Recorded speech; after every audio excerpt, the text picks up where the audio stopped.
Okey, Assalamualaikum warahmatullahi wabarakatuh. Okey, sekarang cikgu akan terangkan dalam garam kita ada dua, iaitu cation dan anion. Jadi kita nak kenal pasti apakah jenis cation yang terdapat dalam larutan garam itu dan anion yang terdapat dalam larutan garam itu. Jadi kita akan gunakan kaedah untuk menguji larutan cation. Ini cation dulu, jadi cikgu akan terangkan anion pula.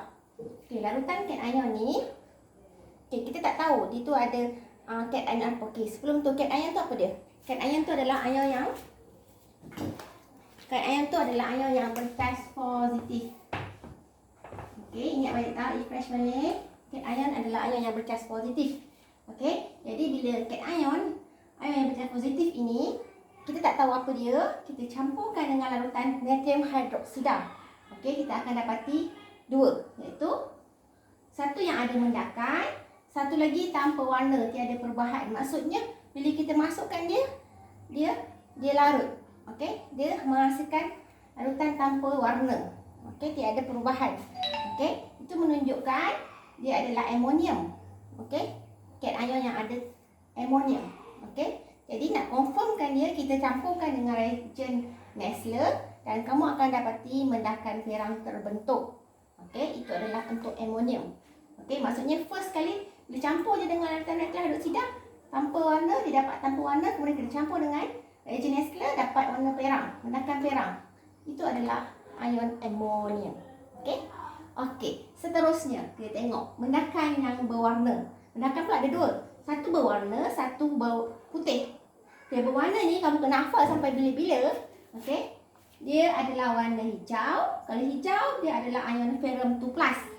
Okey. Kalau perang dia adalah ion 3+. Okey. Ion 3+. Okey. Ferrum 3 positif. Okey, dan sekiranya mendakan itu berwarna biru, dia adalah ion cuprum 2+. Okey, jadi kamu kena ingatlah, ini jenis-jenis warna dia. Hijau, perang, biru. Okey. Hijau warna hijau, ion ferrum 2 positif, perang ion ferrum 3 positif, manakala biru cuprum 2 positif. Okey, sekarang sekiranya bila kita campurkan dengan larutan natrium hidroksida, mendakan yang terbentuk itu berwarna putih.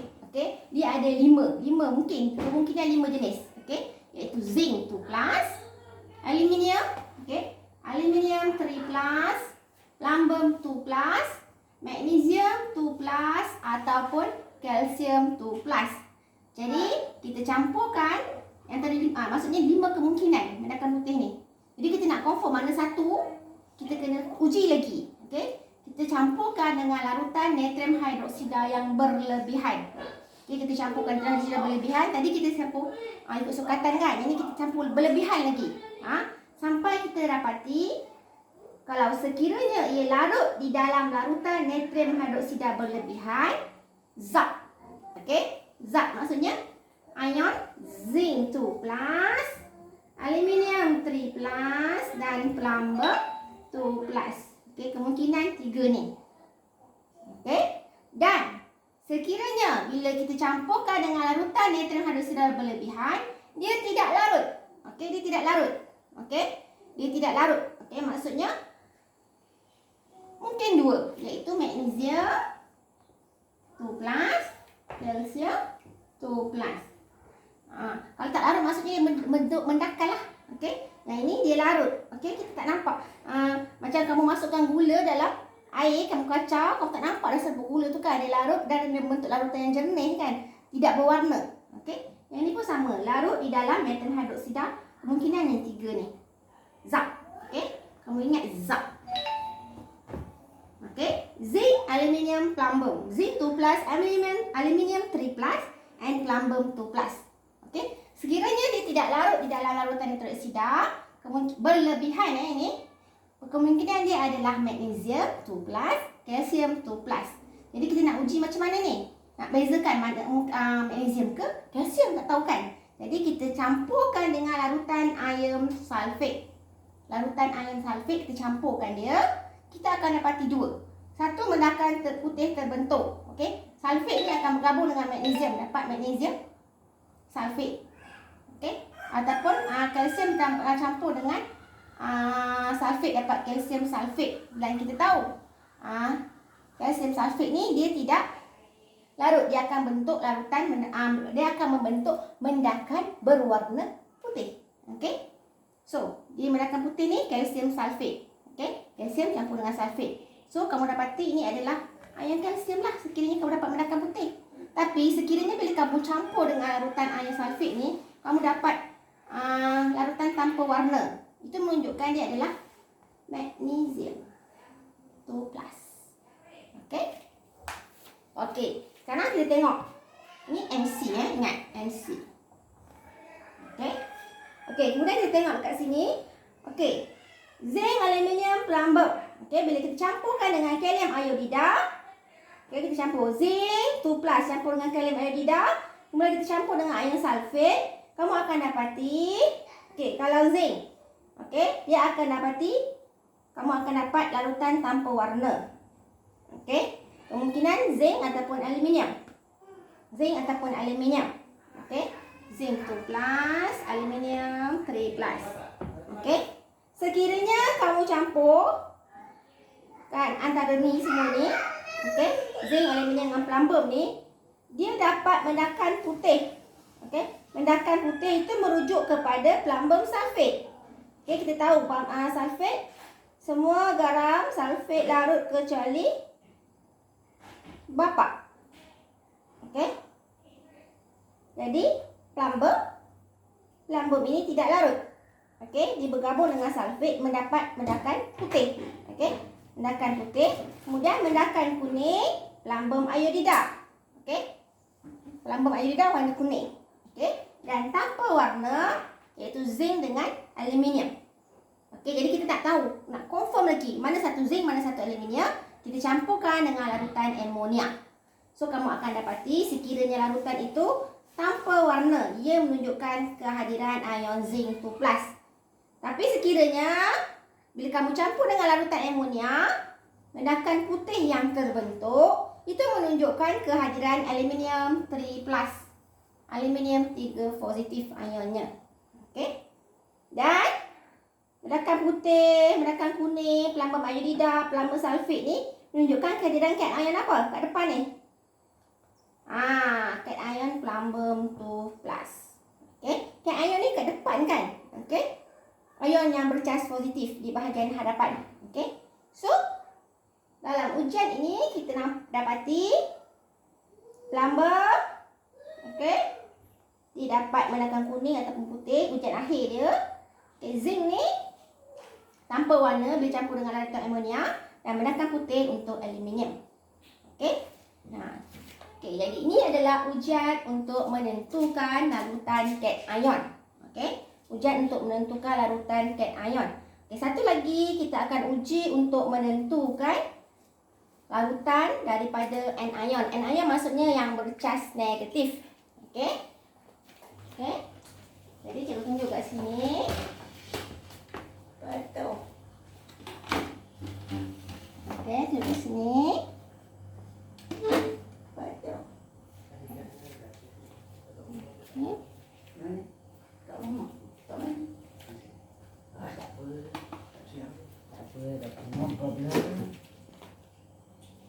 Okey.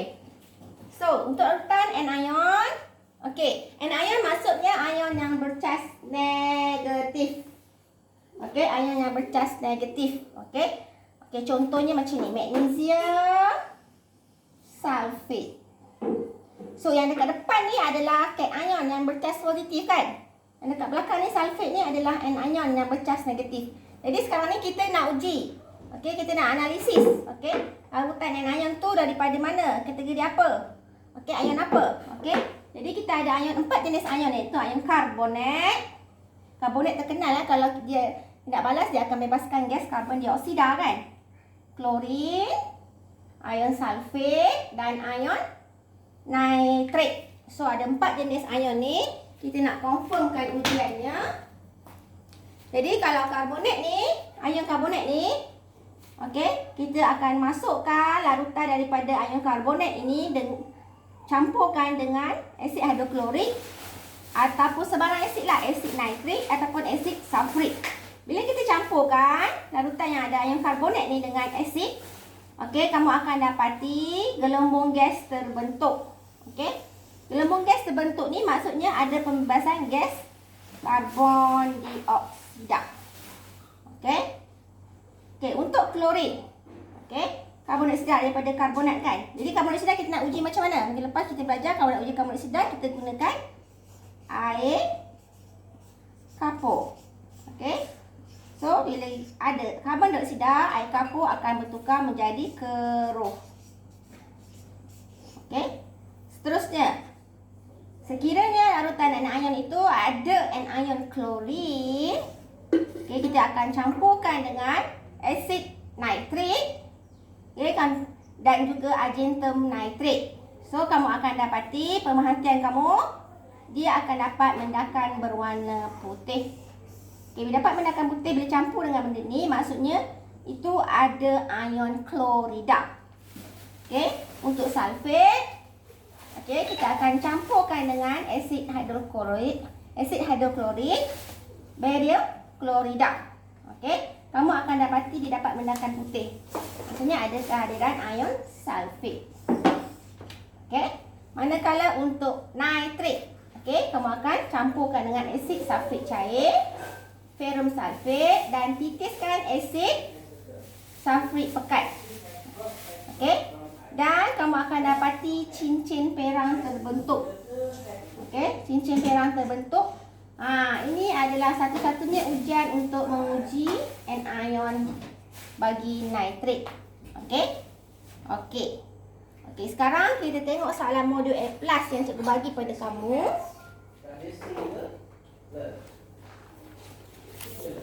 Okey, soalan modul A+ tu muka surat 123. Okey, muka surat 123. Okey. Analisis kualitatif ialah teknik yang digunakan untuk mengenal pasti jenis cation dan anion yang hadir dalam sesuatu garam. Okey, jadi kita nak kenal pasti cation dengan anion. Kita nama teknik ni adalah analisis kualitatif yang cikgu cakap tadi. Okey, langkah-langkah dia, kita akan perhatikan sifat fizik garam, warna. Okey, tadi warna kita ada ferrum 2+ hijau, ferrum 3+ warna perang, manakala cuprum 2+ warnanya warna biru. Okey, dan yang lain tu warna putih. Kita kena buat ujian lah sebab dia banyak kan. Okey, jadi kemudian kita tengok dia larut ke tak di dalam air, keadaan fizikal dia. Okey, kemudian kita buat kesan haba ke atas garam, dibebaskan gas apa.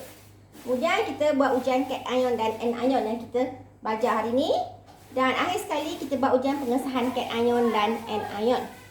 Okey, kita tengok soalan exercise 20. Pemerhatian ke atas sifat fizik garam. Okey, cuprum 2+ warnanya apa? Cuprum ni semua jenis ion cuprum 2+ warnanya biru kecuali satu sahaja, iaitu cuprum karbonat warnanya hijau. Okey, ferrum 2+ warnanya hijau. Okey, kalau kamu perasan, kalau kita pengaratan kan, okay, contohnya kalau kerongsang kamu letak dekat tudung, kemudian kamu tak tanggalkan dia akan mulai berkarat. Warna pertama sekali yang keluar adalah warna hijau. Itu adalah kehadiran ion Fe2+. Okey, kemudian bila dah lama dah proses pengoksidan itu berlaku, dia akan bertukar menjadi Fe3+, ferrum 3 positif. Warnanya perang. Okey. Kemudian pelambang iodida warna kuning, pelambang kromat warnanya kuning, dan garam-garam lain warnanya putih dan menjadi tidak berwarna apabila larut di dalam air. Okay, jadi yang tu yang kita nak uji, yang warna putih sebab banyak kan. Okey, kamu tengok muka surat 124. Okey, ion karbonat. Okey, kalau kita tengok ion karbonat kat sini, sini kan ion karbonat. Macam mana nak uji dia?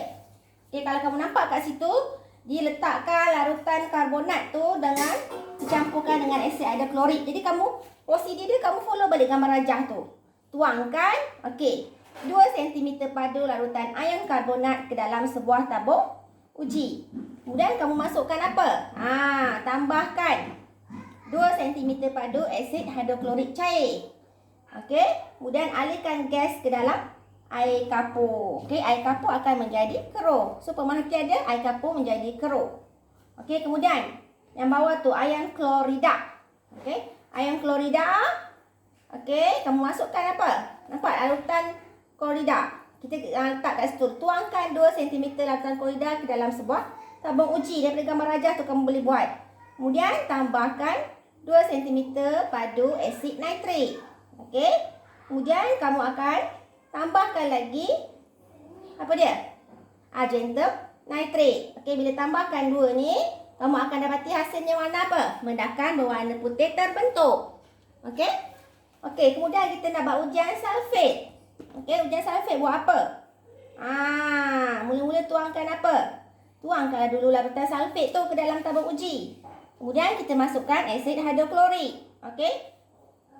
2 cm padu. Kalau sulfat 2 cm padu, asid hidroklorik pun 2 cm padu. Kemudian kita masukkan barium klorida 2 cm padu. Dan kamu akan dapati pemerhatiannya mendakan putih terbentuk. Okey?